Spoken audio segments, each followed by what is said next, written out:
મજામાં તો ખરા ને? જે રાધા મને કાના કાના પોકારતી હતી એ આજે મને દ્વારકાધીશ કહે છે. હું તો તારા માટે કાનો જ છું રાધા. તું કેટલા વખતે મળી મને. આવ બેસ, આપણે વાતો કરીએ. તું તારી કથની કે અને હું મારી કથની કહું.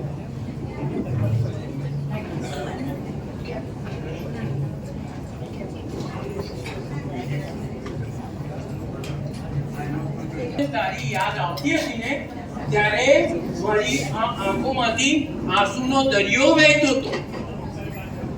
મારી સાથે તો એવું કશું જ થયું નથી. ના આંખમાંથી આંસુ છલક્યા, ના તારી યાદ આવી. કારણ હું તો તને ભૂલી જ ક્યાં હતી તે યાદ આવે. મને તો ક્યારેય પણ એવું થયું નથી, કારણ તું સતત મારી આંખોમાં જીવંત રહ્યો હતો. આંખોમાંથી આંસુ સાથે તું વહી જાય ને એટલે હું ક્યારેય રડી નથી કાના, ક્યારેય રડી નથી. પણ સાચું કહું કાના, તે તો મને આઘાત પર આઘાત જ આપ્યા કર્યા છે. શાનો આઘાત રાધા? તમે સતત જ મને આઘાતમાં એ કર્યા કરી છે. એક કડું સત્ય કહું કાના? સંભળાશે? એક કડું સત્ય તને કહું, સંભળાશે? બોલ. બોલી જાઉં છું, કહી દઉં તારે. હા કે હું પ્રેમથી કે હું આજે છે ને સાંભળવા આતુર છું. પ્રેમથી તું અડગો થયો ત્યાર પછી તે શું ગુમાવ્યું એનો દાનપણ તને દેખાવું. તું પ્રેમથી અડવો થયો એને કારણે તે શું મેળવ્યું અને શું ગુમાવ્યું. ઉત્તરોત્તર પ્રગતિ તો કરી, પણ એની સાથે તે ઘણું બધું ગુમાવ્યું છે. તને ખબર છે? યમુનાના મીઠા નીરની સાથે ખખર વહેતી યમુના એના મીઠા નીરની સાથે ઉલ્લાસી જીવનની શરૂઆત કરી અને સમુદ્રના ખારા પાણીની અંદર બધું વહી ગયું. એની સાથે સાથે પ્રેમથી તું અડવો થયો એને કારણે સુદર્શન ચક્ર જે એક આંગળીએ નાચે એને તે વાલું કર્યું અને દસેક આંગળીએ વહેતી અને સૌને મોહ પમાડતી એવી વાંસળીને તું ભૂલી ગયો. કાના, તું ખરેખર આ બધી બાબતોમાં કેમ આવો બની ગયો? એક આંગળીએ ગોવર્ધન પર્વત ઉંચક્યો અને એને કારણે વિનાશથી લોકોને તે બચાવ્યા, લોકોની રક્ષા કરી. એ આંગળીએ પ્રેમથી અડવો થતા કેવા કેવા રંગ બતાવ્યા તને ખબર છે? એ જ આંગળી સુદર્શન ચક્ર ઉપાડી અને વિનાશનું કારણ બની ગઈ. કાના, બસ રાધા બસ. આટલા વખતે મળી અને તું આવી વાત કરે છે. અમે કોઈ દ્વારકાધીશને ઓળખતા નથી. સમગ્ર બ્રજ અને સમગ્ર વિશ્વ માત્ર અને માત્ર કાનાને જ ઓળખે છે. પણ તું તો એ કાનાને ભૂલી ગયો. તને તો એ કાનો યાદ જ નથી. ચાલ એ કાનો હું તને યાદ કરાવું કે એ કાનો કેવો પોતાનું અસલ રૂપ, એ અસલ રૂપ ચાલ હું તને બતાવું છું. હા ચાલ જોઈએ ચાલ.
प्रीत के रंग में गोरी को रंग डाला, श्याम रंग में रंगी गोपियां मोहन पे सब वारा।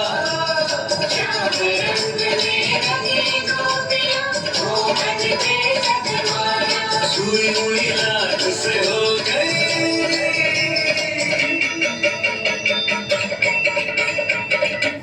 छुई मुई लाड से हो गई लाल। कैसे कहे जिया का हाल, ये होली खेलत है।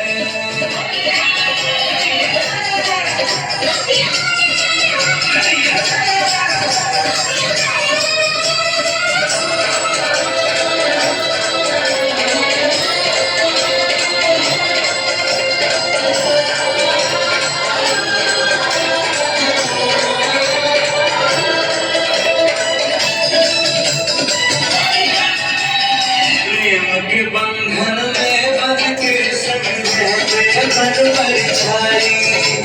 सच्चे मन से प्रेम करे जो उसके द्वेष घटाई। सच्चे मन से प्रेम करे जो उसके द्वेष घटाई। मन में जिसके हो नंदलाल, ओ मन में जिसके हो नंदलाल, उसको जग लागे खुशहाल। ये होली खेलत है, होली खेलत है नंदलाल। गिनती नंबर उड़े गुलाल, ये होली खेलत है।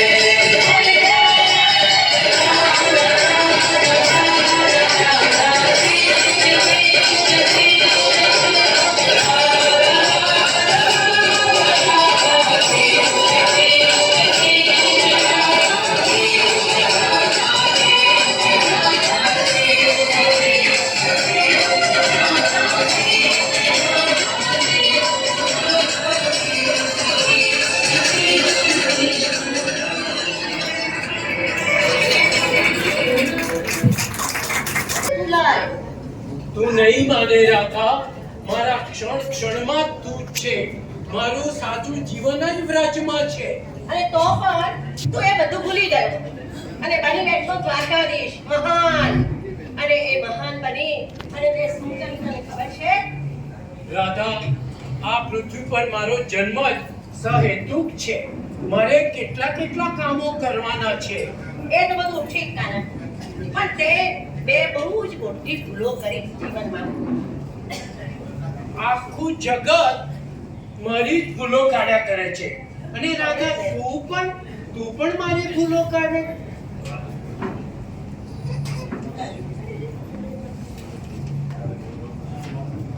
ભૂલો કાઢીએ તેમ કહેવી પડે, કારણ આ બધા લોકોએ કાઢેલી છે એ ભૂલો નહીં, પણ તારા ગૌરવને ન છાજે એવા કામ તારાથી થયા એ ભૂલો. અને સાચી વાત તો મારે તને કહેવી જ પડે. કહી દે રાધા, એ સાંભળવા માટે તો હું આજે બહુ જ આતુર છું. જો કાના અને દ્વારકાધીશનો ભેદ તો તને ખબર છે? જો તું અમારો કાનો હોત ને તો તારા પરમ મિત્ર સુદામાને ત્યાં તું પગે ચાલીને એને મળવા જાત. પણ તું તો ઠરે દ્વારકાધીશ મહાન બની ગયો, અને એટલે તારા એ મિત્રને પગે ચાલીને અથડાતા કૂટાતા તને મળવા માટે તારી પાસે આવવું પડ્યું. હા, પણ એનો બચાવ મારે કશું જ નથી કરવાનો રાધા. કેમ? ભૂલ થઈ છે અને બચાવ નથી કરવો એમ કે છે? તો ભૂલો તો થઈ તારાથી કાના. તું તો કેટલો મહાન, પરમ જ્ઞાની, ગીતાનો ઉદ્ગાતા, નીતિનો ઉચ્ચ કહેવાય એવું વ્યક્તિ, અને એ ધુરંધર વ્યક્તિ દ્વારા કેટલી બધી ભૂલો થઈ છે. મહાભારતનું યુદ્ધ યાદ આવે છે તને? મહાભારતના યુદ્ધ વખતે તારી પોતાની સેના તે કૌરવોને આપી દીધી, અને તું પોતે પાંડવોના પક્ષે અર્જુનનો સાથી બનીને રહ્યો. અર્જુનનો સાથી બન્યો, સાથી બની અને રણ મેદાનમાં એના રથને તું લઈ ગયો.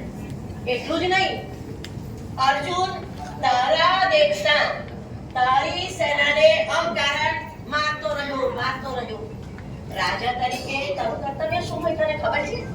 રાજા તો પોતાની પ્રજાની સેવા કરે, એના બદલે તારી પ્રજાને આ રીતે બધા જોઈ અને તારા હૃદયમાં માયાથી કરુણા ના ઉઠા કાના કાના કાના તો આવો પ્રેમ શૂન્ય ક્યાંથી બની ગયો? ધર્મ યુદ્ધમાં તો રાધા લાગણીને કોરાણે મૂકવી પડે. ગમે તેટલા જીવ સ્વાદો હોય તો પણ આપણે એને ભૂલવી પડે. અને આ બધું તો ઠીક, પણ રાધા તું પણ મારી લાગણીને ભૂલી યાદ કરતી નથી. તારા થકી જેવા કાર્યો થયા છે કે એ ક્યારે પણ ભૂલી શકાય એવા નથી કાના. એટલે આ વસ્તુ હું ક્યારે પણ ભૂલી શકું તેમ નથી જ નથી. છતાં આખરે તો જે થયું તે થઈને જ રહેશે. થનાર વસ્તુને કોઈ ટાળી શકતું નથી. એટલે આજે એક વસ્તુ મને તને કહેવી પડશે કે આ પૃથ્વી ઉપર જો તું દ્વારકાધીશની છબીને શોધવા જઈશ ને, તું શોધતા શોધતા શોધતા તું જાતે જ ખોવાઈ જઈશ કાના. આ સૃષ્ટિ ઉપર લોકો કાને જ ઓળખે છે. ઘર ઘરમાં, દરેક મંદિરમાં જ્યાં પણ જઈશ ત્યાં રાધાની સાથે મારી સાથે કાનાની છબી હશે. સૌ આજે કાનાને ઓળખે છે અને દ્વારકાધીશને કોઈ ઓળખતું નથી. એ કાનાનો જ મહિમા છે. એટલે કાનાને જ સાચી પહેચાન લોકોને એની છે, તારી નહીં. એ જ તો મારો સાચો વિજય છે રાધા. આપણા પ્રેમનું આજ તો ખરું સરનામું છે ને. પણ એક વાત કહું રાધા તને, આજે તારા મનમાંથી જે બધો ઉકળાટ નીકળી ગયો ને તેનો મને પરમ આનંદ અને સંતોષ છે. તારી નામ પાછળ મારું નામ ગુંજે, રાધાની પાછળ કૃષ્ણ ગુંજે, એ જ મારો ઉત્સવ છે રાધા. હા, સાચી વાત છે. એટલે તો રાધા અને કૃષ્ણ એ બંનેની સૃષ્ટિમાં જે અનંત રૂપે ગાયન થાય છે એ જ અનંત સત્ય છે. અને એ સાચી વાત તને બતાવું, આજે પણ બ્રજભૂમિમાં અને સમગ્ર સૃષ્ટિ ઉપર રાધા કૃષ્ણ ગુંજન થયા જ કરે છે. વૃંદાવનમાં ખનકકાર થઈ થઈ થઈ થઈ બધે થયા જ કરે છે, બીજું કશું જ નહીં. એટલે કાના એ ગુંજન તું સાંભળ. જો આજે પણ સંભળાય તો મને સમજાવ એ ગુંજન. સંભળાવ સંભળાવ. Thank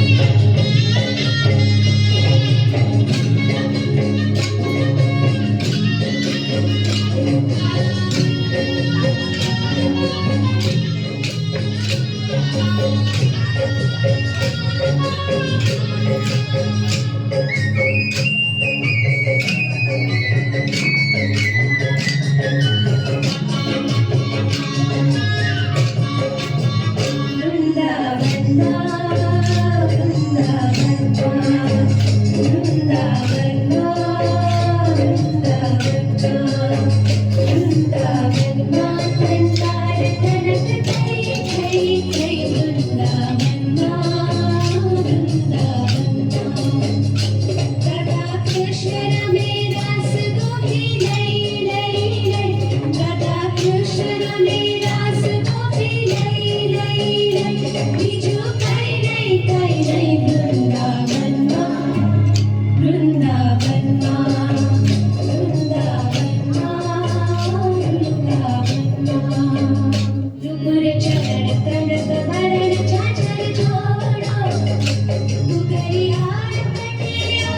રાધા કૃષ્ણ રાધા કૃષ્ણ રાધે કૃષ્ણ રાધે કૃષ્ણ રાધે કૃષ્ણ રાધે કૃષ્ણ રાધે કૃષ્ણ રાધે કૃષ્ણ રાધે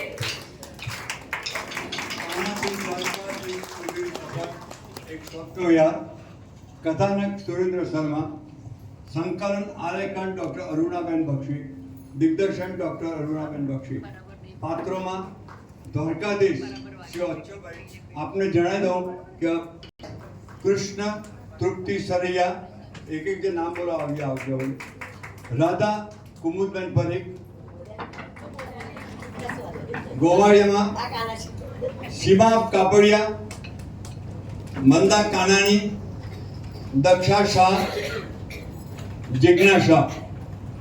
ગોપીઓમાં વિલાસબેન દેસાઈ, માલતી શાહ, અમિતાબેન મોદી અને દામિની શાહ.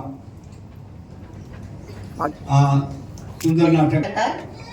અનિવાર્ય સંજોગોને કારણે એ ભાઈ આવી ન શક્યા અને એને કારણે નાટક કેવી રીતે ભજવવું એની મોટી વિમર્શણ હતી. ગઈકાલે સવારે અચ્છોભાઈને આ નાટકની સ્ક્રિપ્ટ આપી અને વિનંતી કરી કે અચ્છોભાઈ તમે આ કામ કરી શકશો, બીજા કોઈને તો મારાથી આપી શકાય નહીં. અને અચ્છોભાઈ અમારા એવા સાથીદાર છે કે કાયમ અમે સાથે નાટકો કરતા હોઈએ છીએ એટલે તરત જ અહીંયા કાયમ શરૂઆતથી વૃદ્ધામાં નાટકમાં કાયમ માટે આગળ પડતા હોવાને કારણે એમણે આ ચેલેન્જ સ્વીકારી લીધી અને એ પડકારને બને એટલો ન્યાય આપવાનો પ્રયત્ન કર્યો. થોડોક આગળ એમને હાથમાં રાખવો પડ્યો કારણ કે એક જ દિવસમાં આખું બધું કરવું, આટલા ડાયલોગ્સ ને બધું યાદ કરવું તો બહુ અઘરું પડે. છતાં પણ અચ્છોભાઈએ બહુ જ સારી રીતે ન્યાય આપી અને આ નાટક ભજ્યું. અચ્છોભાઈનો આ તકે હું ખૂબ ખૂબ આભાર માનું છું. પણ એટલો જ આનંદ